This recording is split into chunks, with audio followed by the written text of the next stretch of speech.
Assalamualaikum warahmatullahi wabarakatuh. Pada pertemuan kali ini kita akan membahas tentang ideologi dunia dan pengaruhnya terhadap gerakan nasionalisme di Asia dan di Afrika.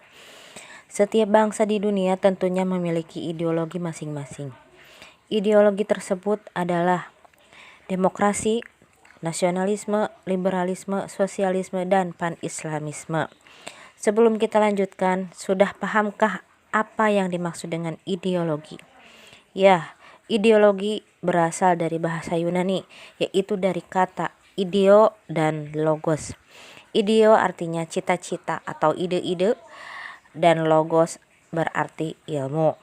Jadi ideologi mempunyai arti pengetahuan tentang gagasan, pengetahuan tentang ide-ide. Dengan kata lain, ideologi adalah kumpulan ide-ide dasar, gagasan, keyakinan, dan kepercayaan yang sifatnya sistematis sesuai dengan tujuan yang ingin dicapai dalam kehidupan nasional suatu bangsa.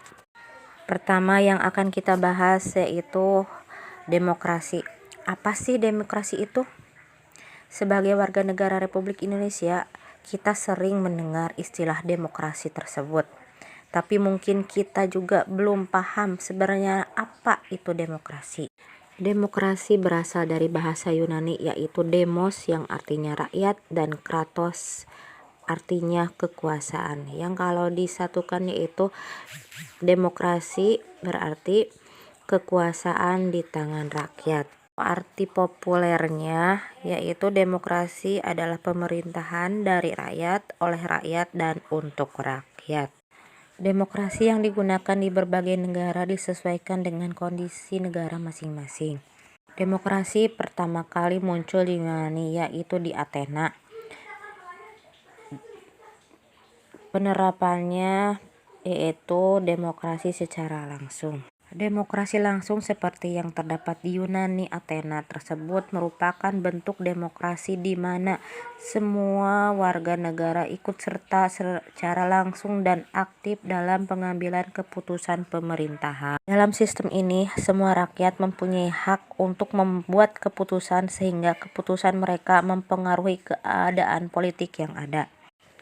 Banyak negara yang mengadopsi sistem demokrasi dalam politik pemerintahannya, termasuk Indonesia. Sistem demokrasi paling banyak diminati untuk diaplikasikan dalam kehidupan bernegara karena sistem ini berlandaskan prinsip trias politika dan kedaulatan rakyat. Trias politika merupakan prinsip yang membagi kekuasaan politik negara menjadi 3 bagian, yaitu eksekutif, yudikatif, dan legislatif. Sistem demokrasi memberikan banyak pengaruh bagi perkembangan negara-negara Asia dan Afrika, termasuk di Indonesia.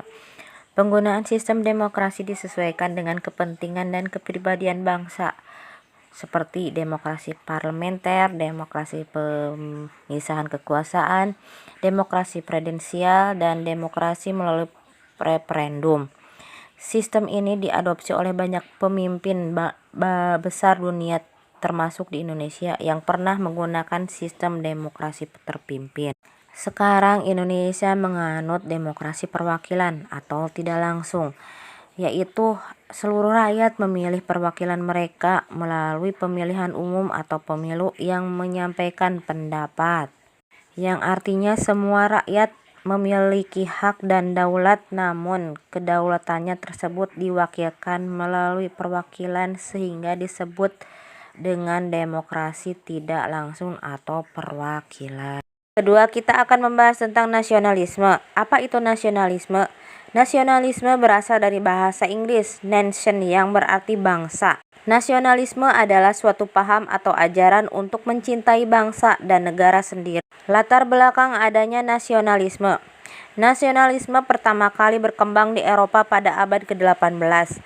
Lahirnya paham ini kemudian diikuti dengan terbentuknya negara-negara nasionalisme atau negara kebangsaan. Paham ini mengedepankan rasa cinta terhadap bangsa dan tanah air, yang ditimbulkan oleh kesamaan tradisi yang berkaitan dengan sejarah, agama, bangsa, kebudayaan, pemerintahan, tempat tinggal, dan keinginan untuk mempertahankan dan mengembangkan tradisinya sebagai kesatuan bangsa. Apa itu bangsa? Bangsa yaitu kelompok manusia yang mendiami wilayah tertentu dan memiliki hasrat serta kemampuan untuk bersatu karena adanya persamaan nasib, cita-cita atau tujuan yang sama. Sebelum lahirnya nasionalisme, masih banyak wilayah di Eropa dikuasai oleh bangsa lain.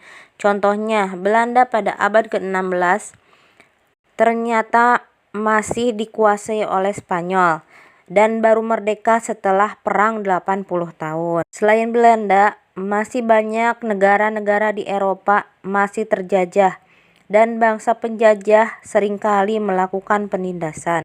Bangsa yang dijajah ini kemudian sadar akan persamaan nasib dan harga dirinya. Hingga akhirnya hal ini memunculkan rasa nasionalisme di Eropa pada abad 18. Paham ini kemudian cepat menyebar ke seluruh dunia, terutama negara jajahan bangsa Eropa termasuk negara Asia dan Afrika. Masuknya rasa nasionalisme ke Indonesia bersamaan dengan masa pergerakan nasional.